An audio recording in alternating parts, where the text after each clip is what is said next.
Okay, good morning everyone. Welcome to Monday, October the 19th, week 7. Is that even possible? How is that possible? How have we been in here for 6 weeks already? So we're about halfway done, actually. We're about halfway done the course. So I don't know if that's good news or bad news. But how was everyone's weekend? Do anything fun?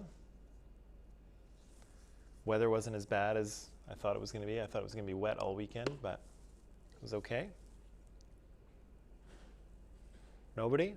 Speaking about weather, I just checked the forecast this morning and it says we're going to have some snow next week. Next week, really? Ooh. Really? Already? Let's have a look here. The last couple of years, when we've had snow, we've had it in, I think February is mostly when it has snowed, right? It changed. It changed? Yeah, it was supposed to be on Monday.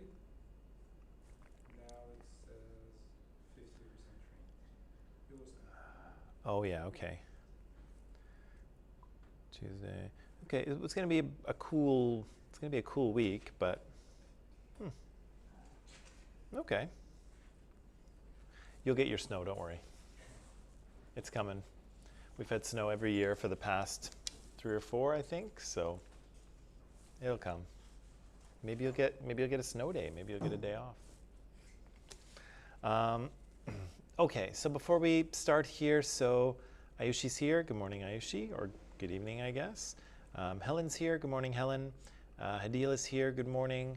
Shania's here. Good morning. Good evening, Shania. Michaela's here. Hello, Michaela. And Ananda's here. Good morning, Ananda. And Mohammed's here. Good morning to you. And Mike's here. Good morning, Mike. Okay. So, if I recall, on Friday, we were about to have a good discussion and then we ran out of time. So, I asked everyone to remember everything that they were thinking exactly at the moment that we ended on Friday so we could start again. And so has that happened? Has everyone remembered exactly what they were thinking? Ahmad's looking at me like, where are we? It was the one What class is this?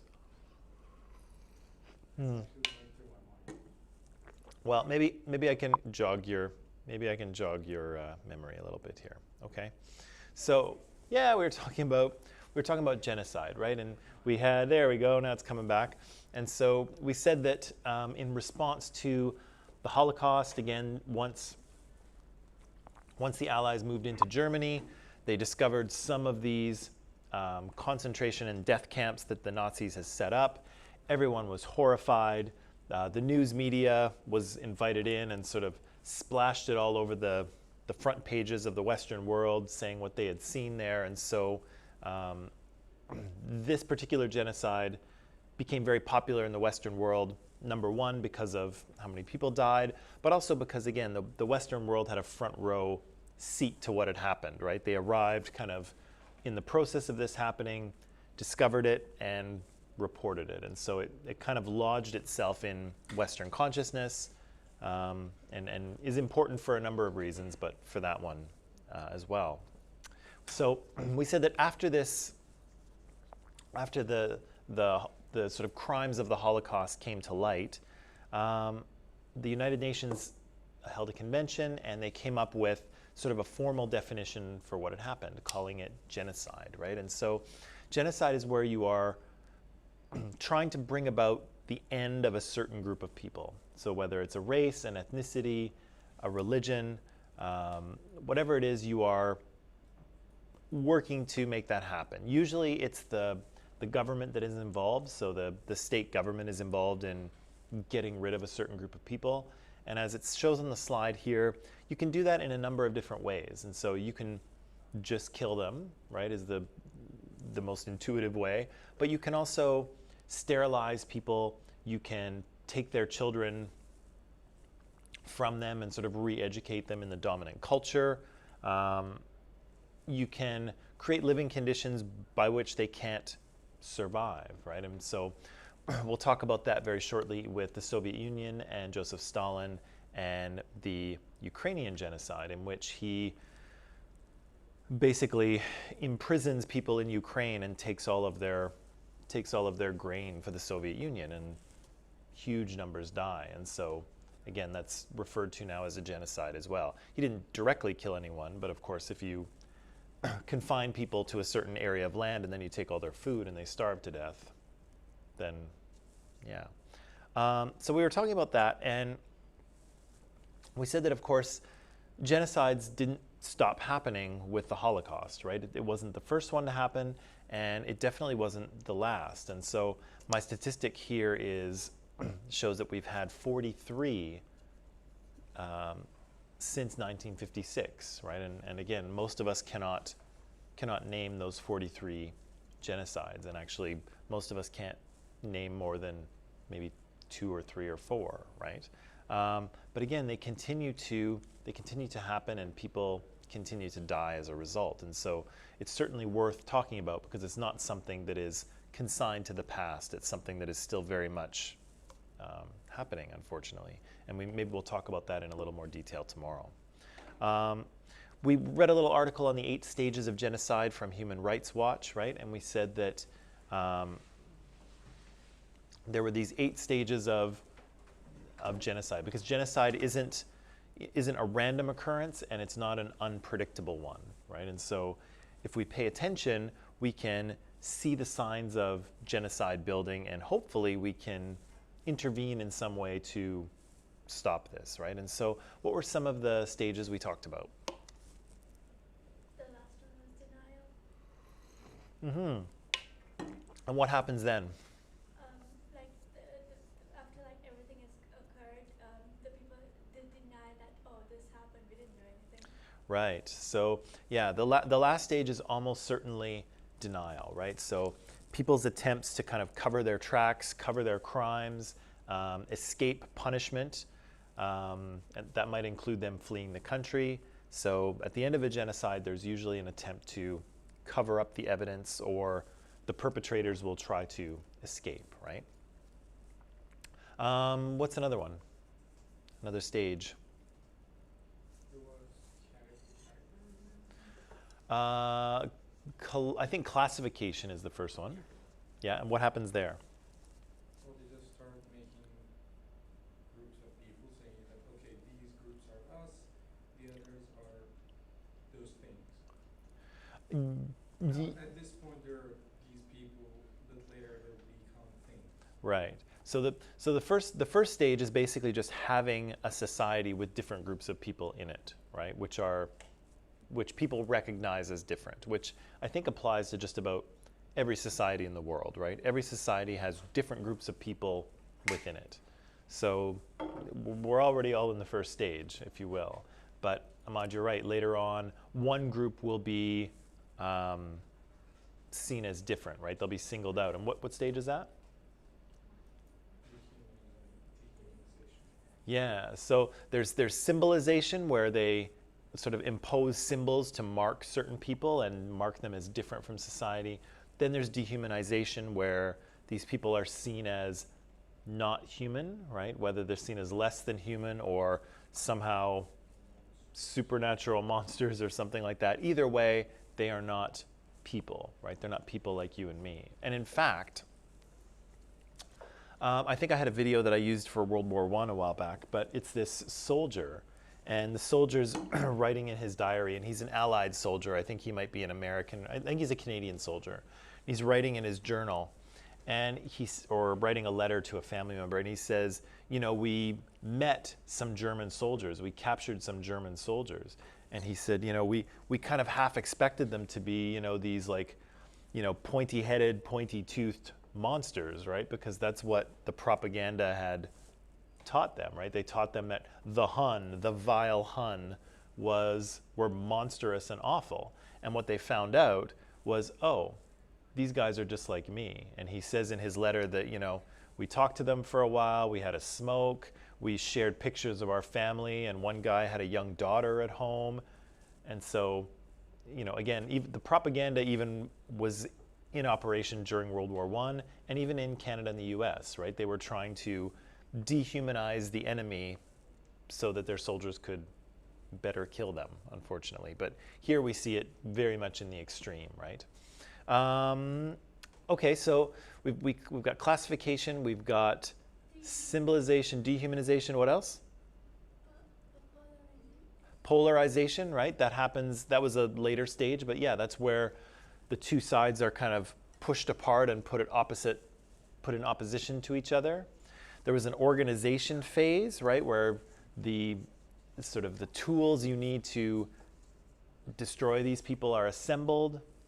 Then there's the actual extermination, right? So the genocide starts, whether it's the creation of the camps, whether it's the sort of rounding up and shooting of Jewish people, whether it's in Rwanda, I think it was a radio transmission on a radio station, and so they said it's on, go, and people.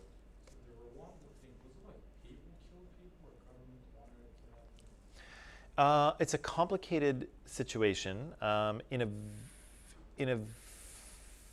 The short version of it is that there were two ethnic groups in Rwanda. There's actually three, but there are two involved in the genocide, the Tutsi and the Hutu. And the Tutsi were kind of a different category of people, but when they were colonized by the Belgians, when Rwanda was colonized by the Belgians, the Belgians saw the Tutsi as kind of more like them. The Tutsi tended to be a little lighter skinned. They tended to have, sort of more white facial features slightly. And so the super racist Belgians at the time thought, oh, these people must be smarter and more cultured. And so the Tutsi were given all of the sort of government positions and political power, and they were sort of put in power above the Hutu people. And when the Belgians left, the Tutsi still had control and sort of wielded it over the Hutu. But of course, the Hutu didn't like that, especially because they were in the majority of people. And so the two sides continued to, the tension continued to build until finally, how does it go? I think it's the plane of a Hutu minister is shot down, and the Tutsi are blamed, and then the genocide is on. But it had been brewing for some time. Yeah, the government killed it. The government started to, the government kind of organized it, but for the most part, the people did it. So it wasn't just the military. It was everybody. Everybody was involved. But yeah, we had these two kind of ethnicities, you could call them, but really they're not. They were more, as far as I understand it, before the Belgians came, it was more of it was kind of more of an economic classification. So I think like the Tutsis tended to be like craftsmen, and the Hutu tended to be herders, like animal herders. But of course, if you stopped herding animals and you started, making crafts, you could be a Tutsi. So you could, you could move between groups. So it wasn't such a hard designation. But when the Belgians came in, they created ID cards for everyone, and whatever you were at the time showed up on your ID card. So you were Tutsi or you were Hutu, and then that was it. And so before the Belgians, you could be a Tutsi, and then later in life you could be a Hutu, or vice versa. You could move between the two groups, and it wasn't a big thing. But once it became stamped on ID cards, and once only Tutsis were getting political and economic power, then it became a real designation, a real barrier between the two groups, and you couldn't move anymore. It was on your government ID. If you were a Hutu, that was it. That's who you were. So I think the polarization kind of starts there, because that's where the hard line is drawn between both groups. I'd have to do some more reading on it, because I've forgotten. I knew more about it in the past, but I've kind of forgotten some details about it. But that's in a nutshell. So when was that? 1994.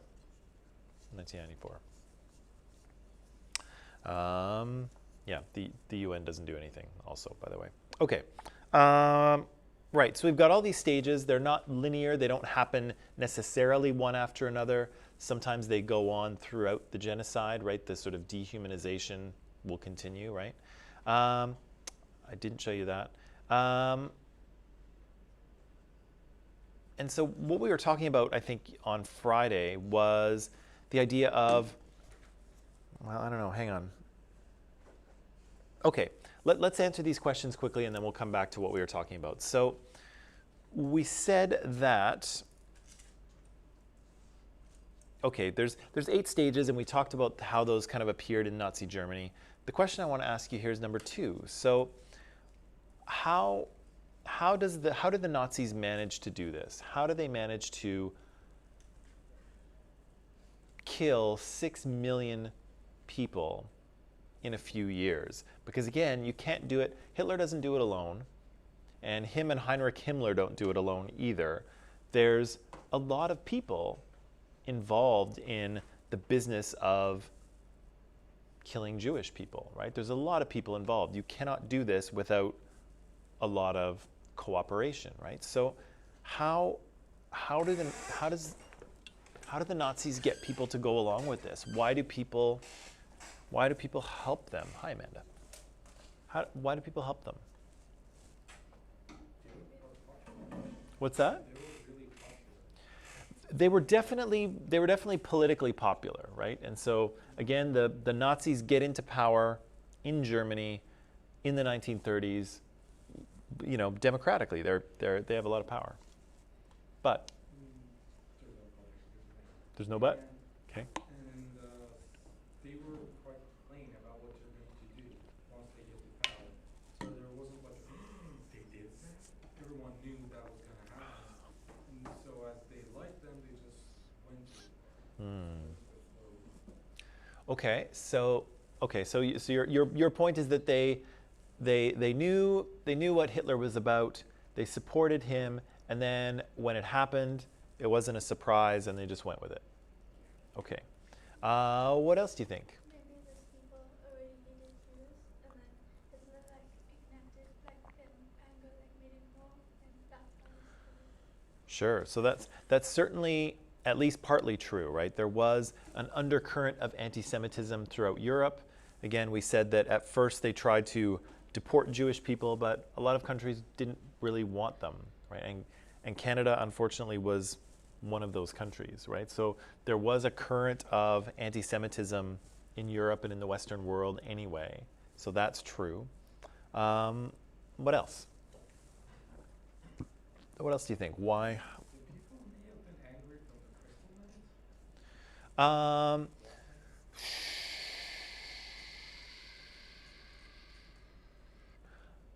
It's difficult to, I don't know, that's a detail I don't know. So the Kristallnacht thing, when that young Jewish man assassinated the German diplomat and the Nazis kind of go wild, vandalizing Jewish businesses, sending a bunch of them to camps, killing some of them, raping the women, all sorts of awful stuff.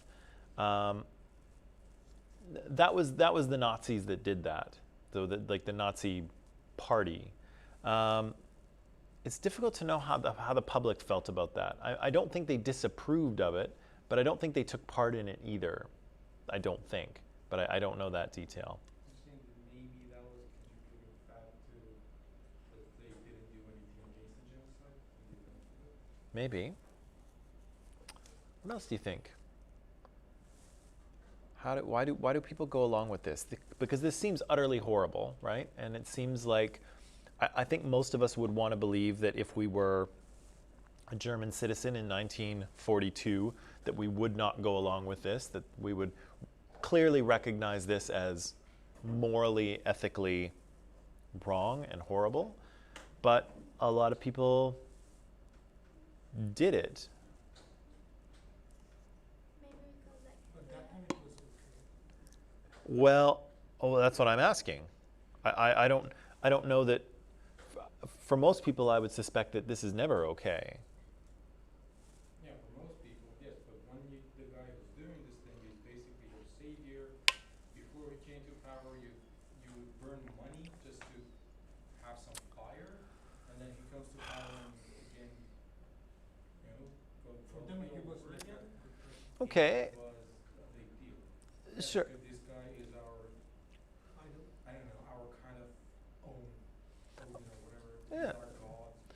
So He saved us. yeah, He says we can do this. so Germany does owe Hitler a lot, right? Hitler does, make Germany great again, right? He does do that. But, good morning, but is that enough? I don't know. There was some. To what degree would we follow Justin Trudeau, right? If he did something good for the country, does that mean that everything he does we will now support? No, that is Maybe they different. believed it to be right. It is. What's that? Maybe they believed it to be right. Maybe they believed it to be right. Why is it different? Because Justin Trudeau, Canada doesn't have a problem right now. You don't earn money. Just get some hard going on.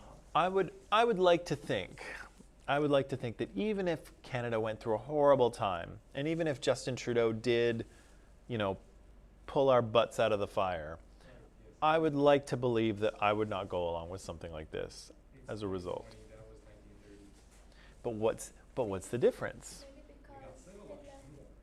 What's that? Hitler had so much like force behind him that no one could disagree with him. What kind of force? Like strong force that you'll just be killed if you don't agree. Okay, so, and we talked about that during that resistance section of the textbook, right? There are pretty strong penalties for not doing what the Nazis tell you, right? And so anyone who's an enemy of the state will be dealt with fairly quickly, right? And so if the Nazis give you a job to do, you should probably do it, unless you want to wind up, in the camp, right?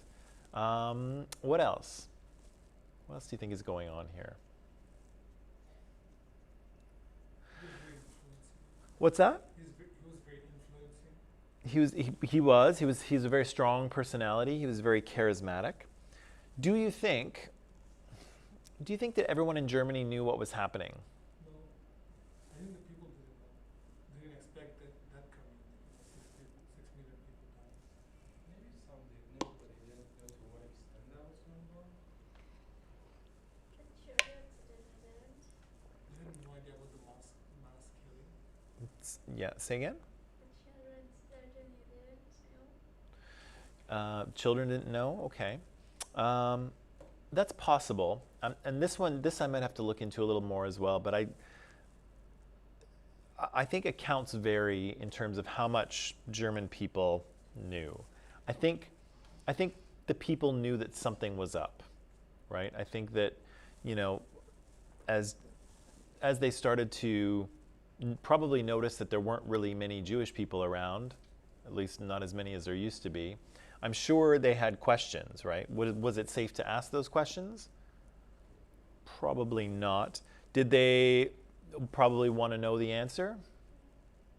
Probably not so much, right? And so maybe even if they suspected something horrible was happening, maybe they didn't really want to pay attention to it, right? Maybe they tried to ignore it. And to be honest, it's probably all of those things. It's probably a combination of all of those things.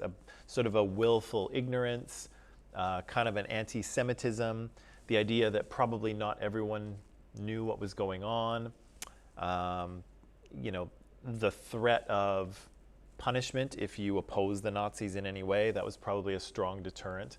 And people probably, for the most part, went along with these things. And again, probably most of the people who worked on this project didn't actually kill people, right? There would have been prison guards who were directly involved, but for lots of people it would have been, arranging supplies and, tallying lists and typing things up and things like that. And so they would have been doing fairly innocent seeming work, right? Even though that work helped to exterminate these people, they weren't killing them directly, right? It was probably lots of typing and record keeping and organizing and things like that, right? But still, people assist in this, right?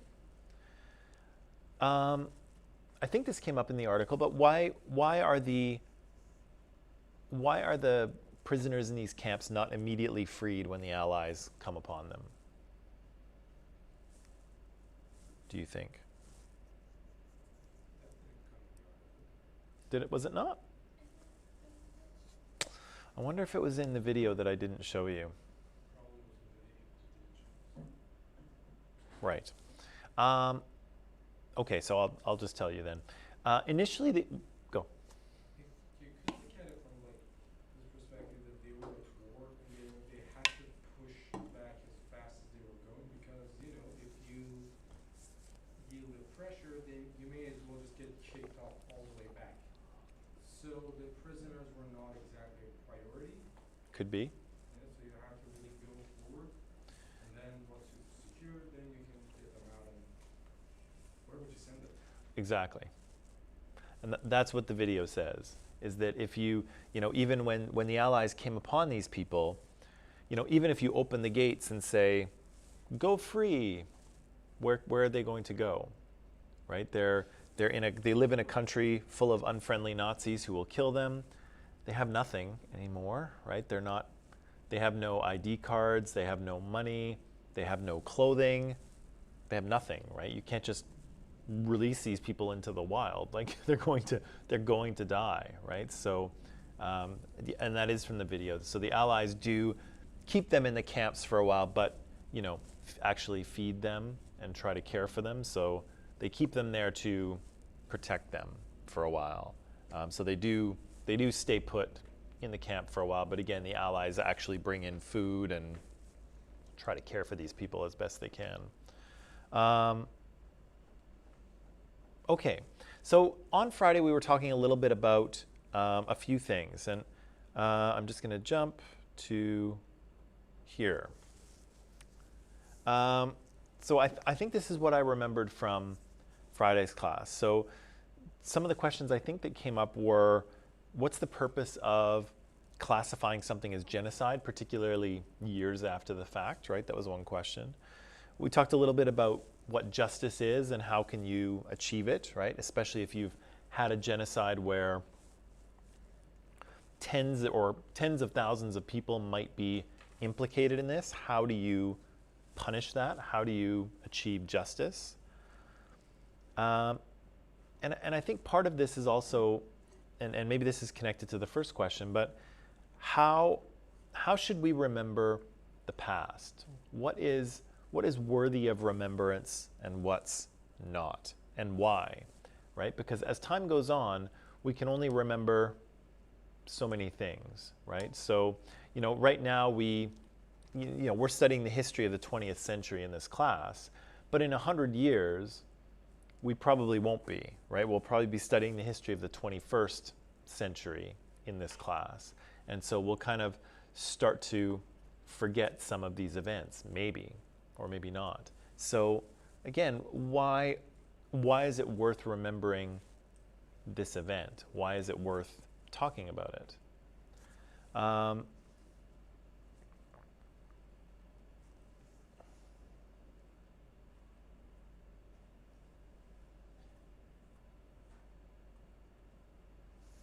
What do you think? Are we able to sort of pick up that conversation from Friday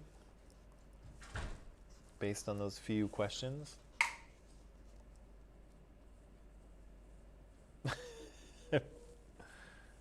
Everybody's looking at me or not looking at me at all. Okay, maybe I can help out here. So one of the reasons why I was so excited on Friday is because these questions were coming up, and I had a little video that I wanted us to watch that kind of contextualizes these questions, I suppose. So puts them in a context that we can maybe talk about more easily, okay? And so it's a little story about a bell, a church bell. So if you're, sorry, hang on one second here. I just got to find the right slide. Okay.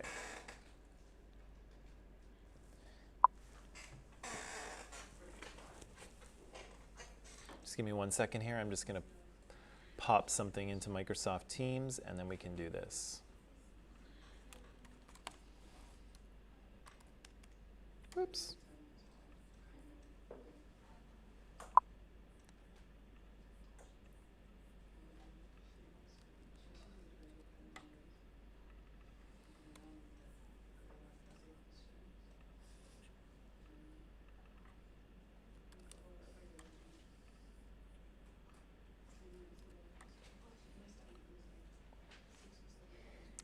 Okay.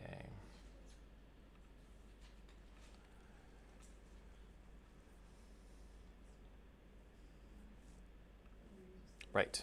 So I have a little video, and it's a little news report. It's a little news report from a few years ago, and it Canadian news program called The National did this little piece on a bell in a cute little German town in a cute little German church in cute little Germany. Okay, so it's a little story, but the bell has created some controversy. What's controversy, or what does it mean when something is controversial? What does that mean? Opposite something? What was that, Amanda? Yeah, it's something that sparks disagreement. Maybe there's multiple views on it. Something that people do not all agree to, right? Murder is wrong. That's not a controversial statement, right? Most of us believe that, for the most part, murder is wrong, right? Maybe not in every case, but 99%, right? So that's not a controversial statement. However, other things are controversial, right? People have different ideas or opinions or views on them. And so this bell here created some controversy. And so what I'd like to do is I'd like to watch the video, and then we'll talk about these three questions. And so for online people, the link and the questions are in Microsoft Teams, so I'll let you go there and watch it. And then we will do the same thing here in class, and then we'll be back right after the video, okay? So online people, we'll see you right after the video.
Okay, so for those of you who struggled to get the link to work, I'm not sure why. I don't know if it was blocked in your country or what was going on, but maybe bear with us now, and I'll post that video for you a little bit later today, and you can see it, okay? But at the moment, just kind of hang with us here.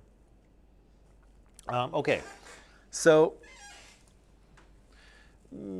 sorry, Ahmad, what were you saying? I'm saying that it's just a bell. True, it has the swastika and it says Hi Hitler, but it's just a bell. The sound it makes, like it's like every other bell. It's only a big deal if you make it a big deal. It's there, no one checks it out. It rings. I get it, some of them may feel bad. After all, it's the history of their country. It's not mine. I don't feel the same toward it as they do, but still, it's a bell. But it's a symbol. The symbol is on the bell. If you don't make it a big deal, it's not a big deal. The bell is shut down, shut out in the tower. All it does is just to make it sound like every other. Okay, hang on a second. Just for our online people, I'm just going to try and like paraphrase what's happening, okay? So Ahmad, you're saying that it's just a bell. It sounds like every other bell. It doesn't matter what symbol you put on it. It rings the same. You can understand why some people might be upset, but really, what is it only means something if you choose to give it meaning, right? And it's just a bell, right? Right? And Aliana, what were you saying? I'm saying it's a symbol. Like, yeah, it's just a bell, but it has a symbol. It rings, and all the horrifying memories come back to you. Right. So it's not only the fact that the symbol is on it, but once you know, you can't unknow it, right? You know that the sound is coming from the bell with that symbol, right? Siobhan, did you want to say something? No. I understand there's a symbol on it, but again, you don't have to go everywhere and say, hey, there's a symbol on this bell and we don't want it to ring anymore. Okay, yes, once you know it, you can't unknow it, that's true, but when you're doing your daily work and you hear the bell ring, you don't just suddenly see this swastika, like, I don't know, going around the air. You never know. You do it. I know I wouldn't know because I'm not German and I don't have that feeling to that part of the history as they do. It's So a thing. So perspective is important too, right? Yeah. Because it's hard for us to know how the Germans might feel about this, because I think, as far as I know, none of us are German, right? Amanda? No, I was just saying that things like that can give people flashbacks to make them remember certain things, but you wouldn't know because you're not attached to that history. Like, you just read about it, but you don't know what it was like. Do you know? True. But again, what I'm saying is that the bell has been there for long. It's been ringing for so long. The swastika was on it for all the time, and no one knew about it. But now they So know. just keep it there. Well, no one has to know about it. The swastika is there. Like, if it's there, if it's not there, it makes no difference to those who don't know. And the sound is not different. So if I know something horrifying, why would I tell anyone?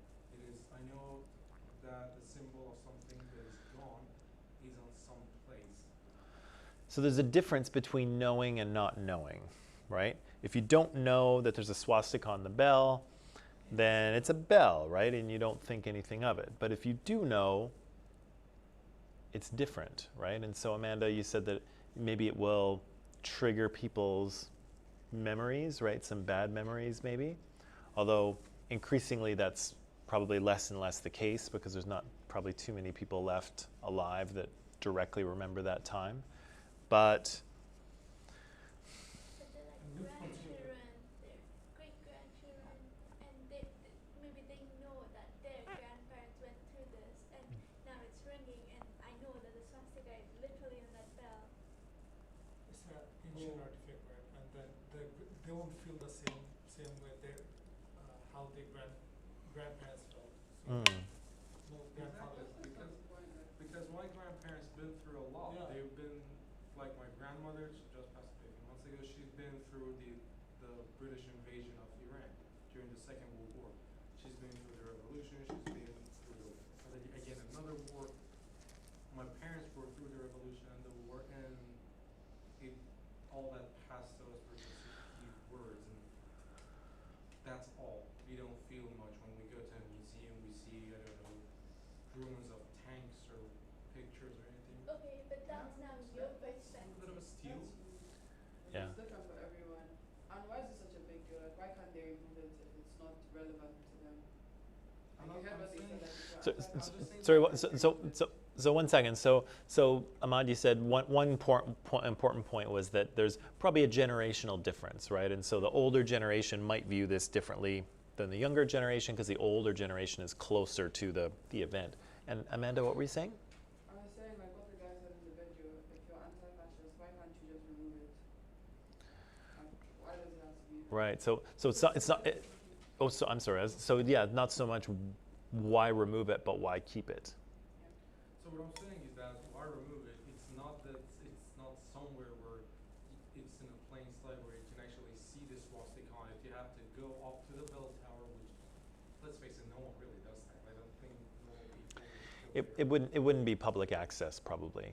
So- You'd have to ask permission and be really nice to the priest, I guess. Yeah, so it's not there for like public exhibit and you can just go there and, yep, that's the swastika. It's a bell shot away. Okay, but Reasons. like, But even why if I not? look at the building, I know it's over there. Even though I can't see it, I You can know, picture it. yes, you know, but 10 minutes ago you didn't know.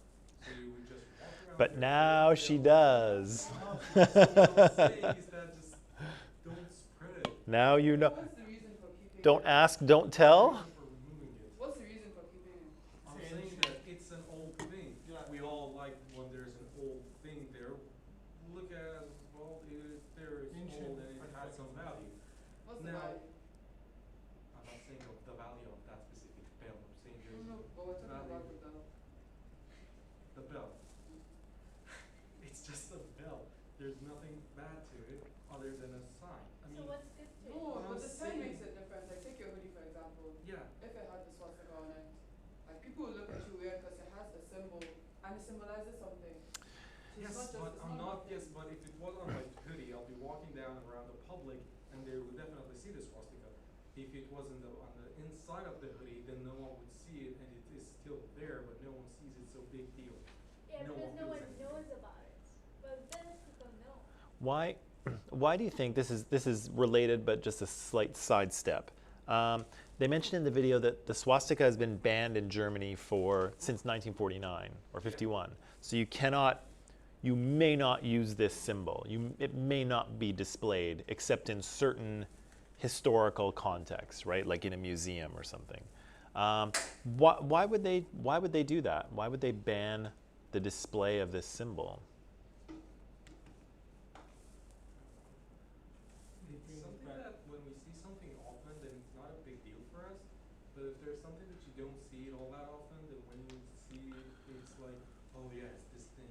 And they really don't. I don't think that they want the bad memories of that to come fade away. They want everyone to remember what that was, what it was like, so they wouldn't forget it.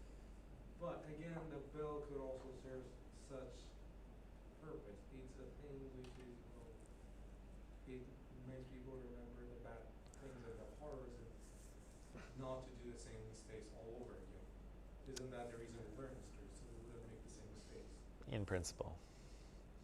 Although we usually do make the same mistakes. But anyway, that's another thing. Shafan, what were you saying before? So, I was thinking about the bell. Okay. That's an ancient artifact and we shouldn't care about. Oh, okay. There's So just only few of them. it's an old thing, whatever. Okay. And it's just ringing like no, it was ringing like for so long. Okay. And yeah, and it's been in use for decades, right? Yeah, So you why get used to it. you get But you see, the thing is, it doesn't affect you because it did, like, the swastika, it, like, doesn't, like, affect you because nothing happened to you, but other people. Other people didn't know it was back then. The grandfather Yeah, grandpa did chill that, right? family, love, you know. But I'm not feeling how, my son is not gonna feel how I'm feeling, You don't know that. Yeah, exactly, you don't know that. It's not the same feeling. The feeling won't be the same at all. So once you grow, it's normal. Once you grow up with that, it's normal. It gets normal. Even something's bad, it gets normal. Once you Trauma see it. should not be normal though. That was going to be my question. Is it Is that symbol something we want to be normal? No, we don't want that to be normal. We definitely don't want that to be normal because that is not normal. Right. Hey, good morning. That symbolizes a whole lot of harm, a whole lot of death, a whole lot of bloodshed. But when it's on a thing that is away from the sight, from our sight, then let it be as it is. Don't bring it up all the time. Right. And for them, it's removing demons or something. Well, that's what the bells were supposed to do, like hundreds of years ago. They were sort of scare away the evil spirits and things like that. So you're telling me if, God forbid, you break your hand, Yeah. okay, you break your hand over here, okay, and then like years have passed, you come back here, that memory would come back to you. I got shot in the leg by my own brother, and With I a see, gun? yeah, an actual gun, and the match is still in my leg. Now, every time I see my brother, do I remember him shooting me in the leg? No. Every time I see the gun, do I remember being shot? Yes. I don't see the gun all that often, so yes. But how do I feel about it? Yeah, it was a nice memory. I got shot, but it was a nice memory. That's the way I feel about it. You can't remember the pain. The thing is, there wasn't actually much pain. So Okay, so now it was, imagine 10. it was too hot to pain. For pain. Hmm. Again, Okay. No, actually, I don't remember the pain. I remember seeing what I saw.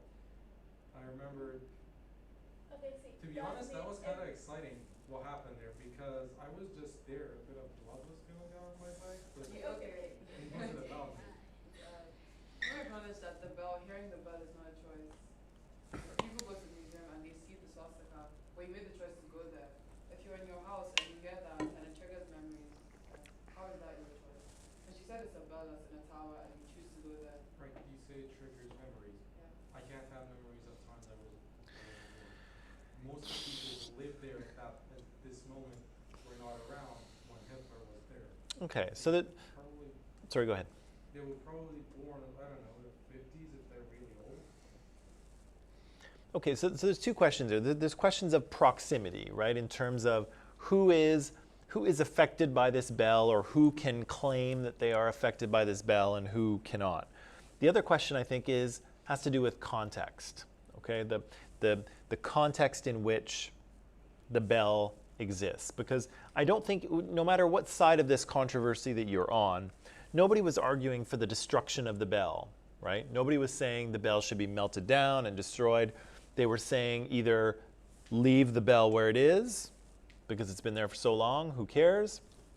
And the other people are saying, no, this bell can be displayed, but in a different context, right? In a museum or in an art exhibit that's talking about how possibly could we have had a Nazi era in Germany. So there's kind of, they're not proposing so much the destruction of the bell, they're talking about where the bell is, right? What context do we have the bell in, right? And so why is that important? Why is context important? Yeah. What's the difference between having the bell in the church ringing and the bell being in a museum somewhere? Now that you mention that, I think that if the bell wasn't just a random bell tower, which wasn't in a church, may not have been that much of a deal. But since it's in a church and the people there are Christian, and the bell tower and the whole church thing means something to you people, doesn't it? It means That's something possible. holy and good. It's in kind of a religious context, so that's possible. They didn't really talk about that too much in the report, but it's definitely in a religious venue. That might be important. And the swastika isn't really a thing that any religious would approve of. I suspect not. Right, so having a swastika in a holy place, that could be a bit of no. That's a bit of a conflict, yeah. Amanda. I think if it's in a museum, like the way they're going to, like, those little description things, it wouldn't look at it in a good way. It would paint it in a bad light, like you said, I can't believe we had an Nazi era in Germany. But if it's in a building, like that's where probably Hitler put it or whatever. So it's like, it's the same thing as when Hitler was there. Like, they're not looking at it in a bad light, which it should be looked at. Right. So leaving the bell is almost like, I hear you saying it's almost like nothing's changed, right? Like Hitler put the bell there in 1934, nothing happened, and then it's still ringing today, right? And so, again, that's not true, right? Germany has changed radically since 1934, but in that particular way, it hasn't, right? It's still that consistency. It's that direct link from that time to the present in an unbroken way, right? Amanda says that if you put it in a museum, you can frame it, right? You can create a context, and museum exhibits are trying to teach you something and trying to portray artifacts in a certain context, right? It's not just a bunch of stuff in a room, unless you really hate museums, and that's probably what you think. It's a bunch of old stuff in a room. But it's not, right? That's not what it's supposed to be. It's supposed to tell a story and carry meaning, right? And so we can, in the museum, we can frame the bell in the appropriate context, right? In terms of, this is a horrible thing that happened here in Germany. This is a piece of history from that time, right? In the church, how is it being framed? What's the context? Well, there kind of isn't any, right? There's no sense being made of that bell, right? There's no sense being made of that swastika. It just hangs there and rings like it always has since Nazi times, right? And so, again, there is a question of meaning, right? There is a question of meaning. Those of you who were or are in my social justice class, do you remember us talking about things that are socially constructed? Does that ring a bell? What does that mean? What do we talk about? The social construction of knowledge? Yeah. Yeah, socialization and normalizing. Yeah, so things that are socially constructed, things only mean something because we all agree that they mean something, right? And so if I do this, right, that's a meaningless gesture unless you know what it means, right? Unless we give it meaning, right? That's the sort of Christian sign that you make, right? When you go into church, the Father, the Son, the Holy Spirit, right? And so that only means something if we agree that it means something. If we don't agree that it means something, it doesn't mean anything at all, right? So the meaning we attribute to things is actually powerful and important. And that's one of the reasons why the swastika cannot be displayed in Germany today, because the symbol has meaning, right? The symbol has power, and to display it means something. And so it may only be displayed in certain contexts to ensure that the meaning is not confusing, right? Like, again, even Ahmad, if you were wearing it on your hoodie or on your shirt underneath, that might communicate something about you, right? That would carry meaning, you wearing that symbol. Just having it anywhere, just having the swastika anywhere, would mean that its meaning, the original meaning of it would be intact, right? If you just, if you went outside, which people have actually, and spray painted a swastika on the sidewalk out back, which did happen, and we had to get it scrubbed off, which somebody did do, there's no kind of context, there's no managing the context, right? So it has the meaning that it originally has.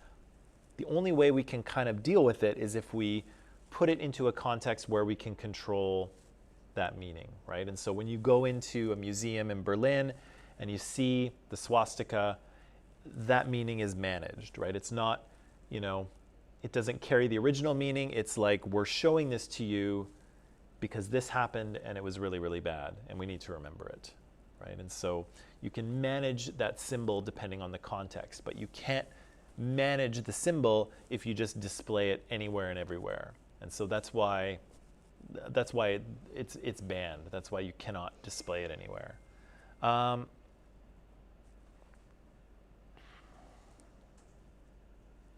let's press pause on that for a second. And how is Germany engaging with the past? How do we see in that video Germany trying to make sense of or remember or deal with their sort of darker past? What do we see?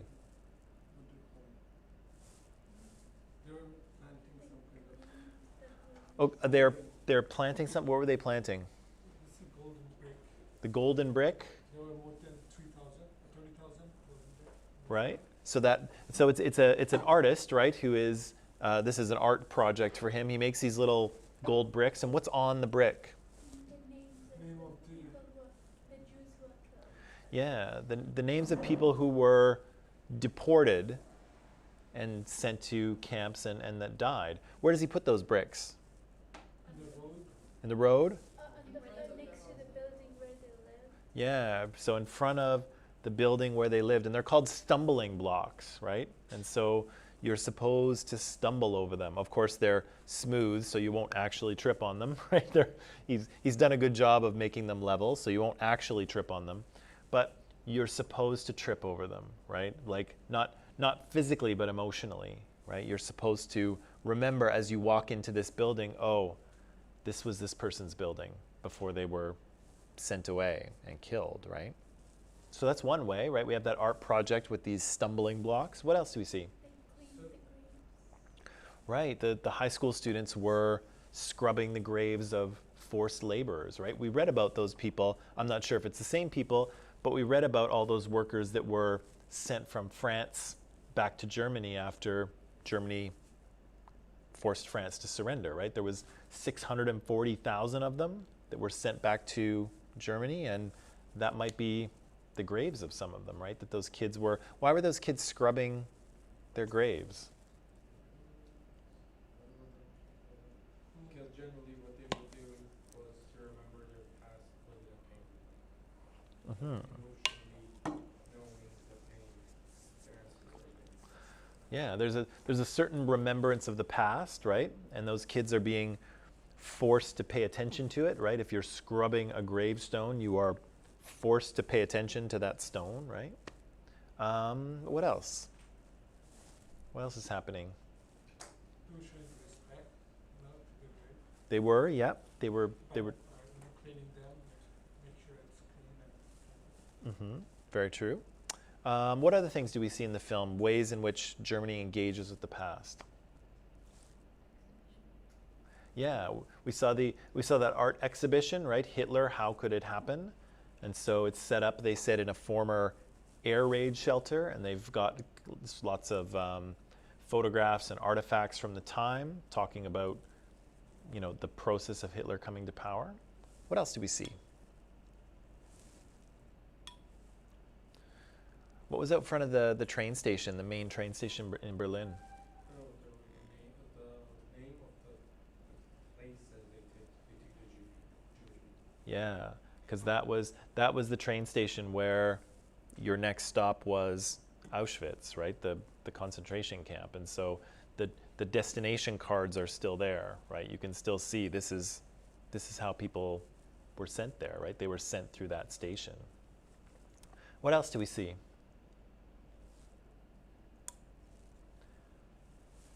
There's one more thing, I think.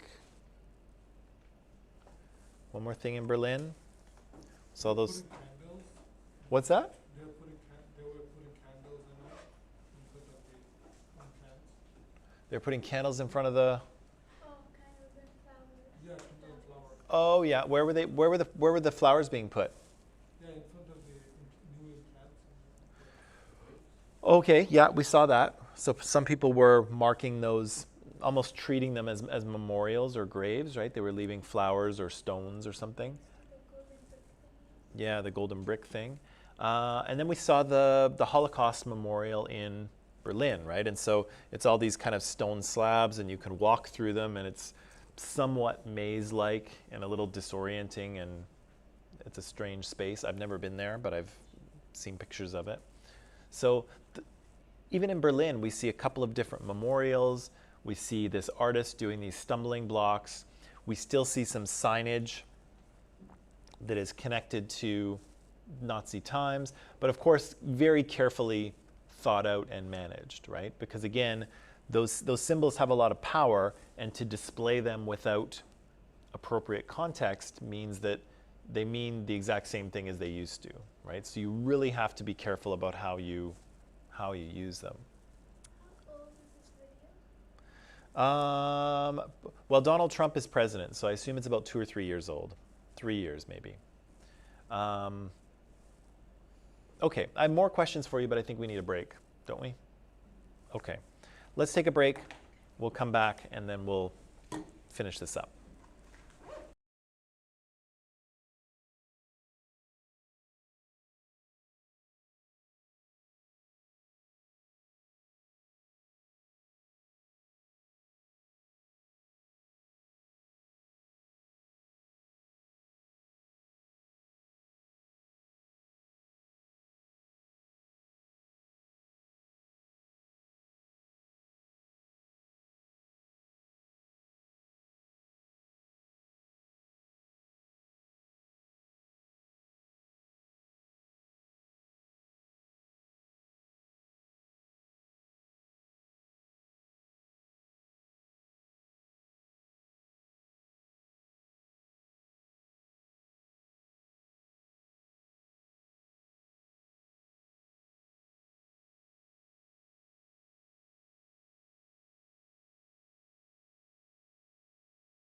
All right. So there's a lot in this short little video, right? A minor controversy. It's one bell in one town that I'm sure nobody's ever heard of in Germany. And yet, there's a lot to talk about, right? Because it's connected to some bigger issues, right? The bell is not just the bell. The bell is connected to a very dark period of Germany's history, right? But more than that, it's not even just the fact that the bell exists, it's the context in which we find the bell, right? And so should the bell be in a church ringing away like it always has? Should the bell be in a museum somewhere, right? The context makes a difference. Also, the bell stirs up people's ideas about the past, right? And so we talked to, I think, the mayor of the town right at the beginning of the video, and I think he had a red shirt or something like that. We talked to that young high school student, that young woman who was cleaning the graves, and both of them kind of had the same perspective, right? They said, you know, this was a long time ago. That's not who Germany is anymore. You know, I think the young woman says, you know, we've learned our lesson. Germany is a powerful country. We're doing great. Everything's fine. You know, let's move on, right? Is basically what she's saying. But then we hear from other people, the man running the artist exhibit, the teacher who wrote the article or the editorial to the newspaper, and they say no. The things like the bell have to be treated in a certain way. They have a lot of memory attached. They have a lot of power, and so we need to remember this, right? It's an uncomfortable memory. It's an awful memory, but we still need to be doing this. And so what do you think the story is that Germany wants to tell itself about its history? Because every country has to do this, right? Every country needs an origin story, right? Every country needs to know where it comes from so that it knows what it is, right? And so Canada has one. Canada has a history in which we portray ourselves in a certain way based on the events that have happened in the past. And again, that story is undergoing some change, but every country has a story like this. And so what do you think the story is that Germany wants to tell itself about the past?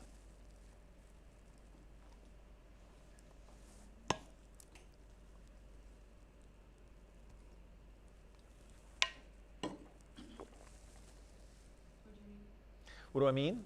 I mean, how do Germans want to, how do they want to deal with the past? How can they understand this thing? How can they process it? How can they live with it?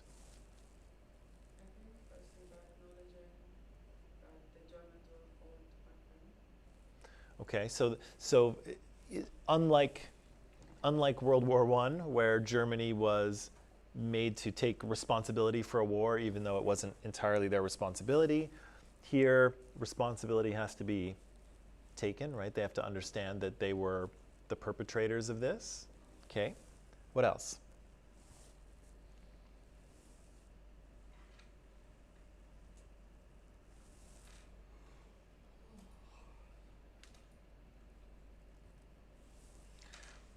How do you deal with this? How do you deal with such a dark chapter in your country's history?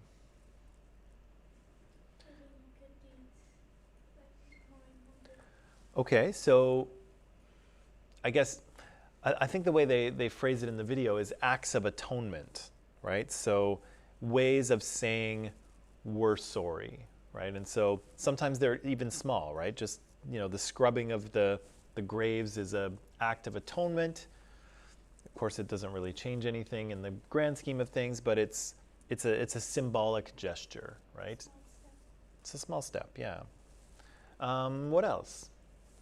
How else do they kind of deal with this problematic history? I think in many countries they probably would have tried to forget about it.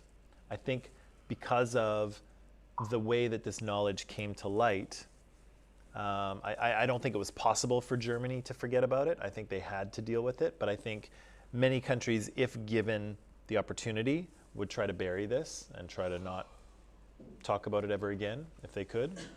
Again, I don't think that was an option for Germany. Learn from it and like not make a mistake, same mistakes.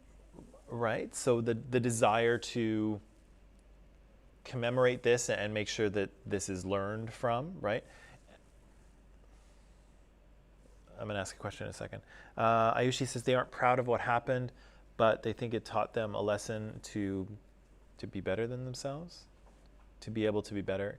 Yeah. So, and I think that's what that young high school student says, right? She says that, we've learned from it.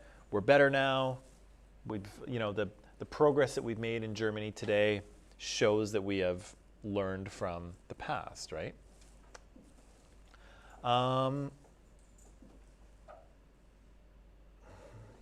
Aliana, what did you say a minute ago? I wanted to say something. What did I say? I said that it's taught, yeah, it happened. It taught them to never to repeat this again. Right. Yeah, that's what it was. Do the Germans have a duty to anyone else to remember this event? Do they? Like, is there a duty to remember it? My question is, are they, in some ways, are they keepers of memory? Yes, because it is the history of It's the history of their country. their country, but do they have a duty to all people now to remember this? Right? Because I think when we read that article yesterday, we said that the article was arguing that genocide is not an accident. It's not something that randomly happens. There are stages, right? It's a very predictable thing that happens. And so, since it happened to Germany, do they have a responsibility to humans, to the world, to be the keepers of memory for this? To say, so it's not just about them, but it's the idea that this thing happened here. Do they have that kind of responsibility, do you think? Or not? Yeah. As uncomfortable as those memories might be. I think it's the responsibility not to deny it. Which they definitely aren't. I don't think we saw any denial in there, but I think you're right. It's definitely their responsibility not to deny it. I mean, I don't think so because, I mean, yeah, it happened. It was Germany's fault, but like the current people living in Germany, they didn't do a thing. Because they're like, the people in the past. Right. That's that generational aspect as well, right? There were some people who were there at the time and witnessed these things. Most or all of them are dead at this point, and now we're dealing with their children or their children's children or their children's children's children. Isn't it fair to blame someone for their ancestors' mistakes? Right. But it also raises the question that who is it more important to remember these events? Is it more important for the people who are there or the people who come after? To come after, because they can learn and not like, do it again. Yeah. The people who were there will never forget that, right? You don't forget something like that. But again, the young woman, the high school student in the cemetery, she, does she need to remember it because she wasn't there, right? And her parents weren't there. And maybe her grandparents were there, maybe. But yeah, so she has no memory to keep. And so is it important for her to do this? There's a thing that when we remember this, when we mention this over and over, and we keep it like a big picture. Maybe we're not intending to do so, but we are in a way punishing the young generation, which wasn't anywhere close to being there for what happened 70 or 80 years ago. Do you feel that that might be how young Germans feel? They might feel that, this happened a long time ago. I didn't do it. My parents didn't do it. My grandparents didn't do it. Why do I have to? Why am I being marched out to this cemetery to scrub stones on this cold morning? Like, this is not my. I had nothing to do with this. Respect is there. Huh? Respect is always there, probably. So they may do it out of respect. But if they remember it, then that's they are remembering it. It's them. But to say that that is a duty they have to the world, that won't be fair. Hmm. I have a question. With this, where do you draw the line from atonement to overcompensation? Yeah. So how much is too much, right? How much is appropriate remembrance and respect, and how much is, I guess, too much, right? Scrubbing the grass is not compulsory, it's like volunteering. If you like it, It's like volunteering, but I don't think any of those kids volunteered to do it. I think their history teacher made them do it. They may have wanted to, but still, I think it was an official school trip, and yeah, you were supposed to be there. I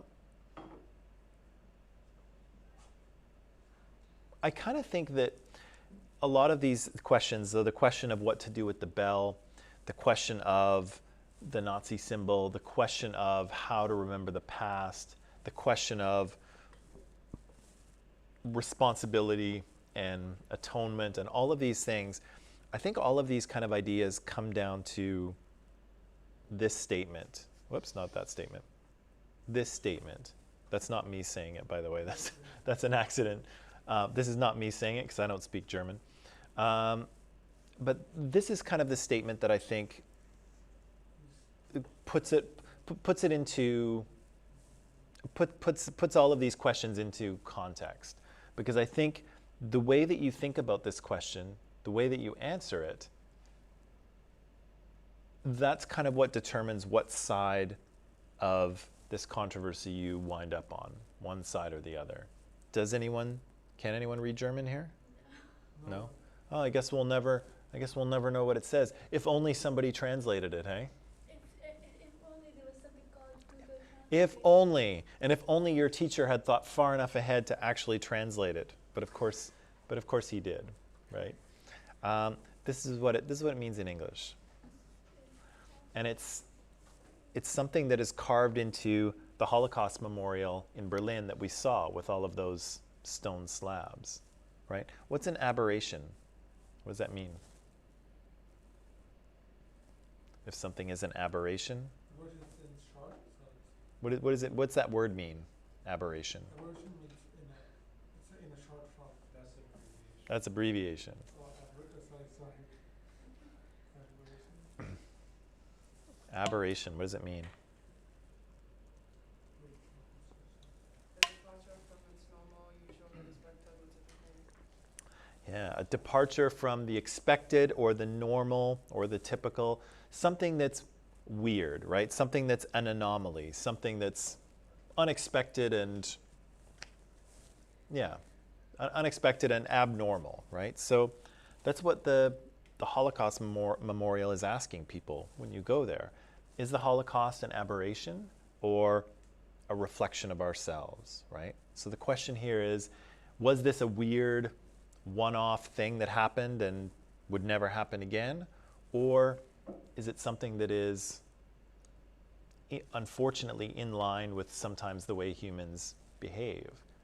And I think your answer to that affects how you think about the bell and the past and all of those things, right? And if you think it's an aberration, if you think it's a strange thing that happened, then you can safely forget it, right? Because that'll never happen again. But again, if you feel that this is unfortunately something that humans can do and may do again, then it becomes much more important to remember, right? Yeah, because both is an aberration and is not an aberration. We humans tend to do this, tend to kill each other in great numbers, but to the extent of the Holocaust, that's just too much. We do it all the time. Every government, every powerful, every power, when they rise from, I don't know, some kind of a bad situation, they tend to purge, to kill a lot, to just clean up place and space for their own people to come in. So we always do that. It's in our nature, unfortunately. But to the extent of the Holocaust, that is not normal. It's not like it was certainly a brutal genocide, but again, I think all genocides are brutal. I don't think you want to get into a situation of comparing which thing is more awful, right? But I'll turn you back to this statistic again here, right? The idea that since the Holocaust, 50 million people, an estimated 50 million people, have died from genocide. So, I think that almost answers the question of whether it's an aberration or not. Clearly it is not, right? Because it's something that has continued to happen and may actually be happening right now, right? And so, again, to come back to, whoops, where's my slide here? Whoops, there it was. So to come back to this, yeah, is it an aberration or a reflection of ourselves? I think the data shows us that it's not an aberration, right? It's not an abnormal thing. And so, yeah, if it's something that can and has and will happen again, is it important to remember it? And is it important for the German people to help us? Right. Okay. What's that? We can get better? Yeah, we look at us 200 years ago and painful memories. We don't do that right now. They're officially bad and illegal.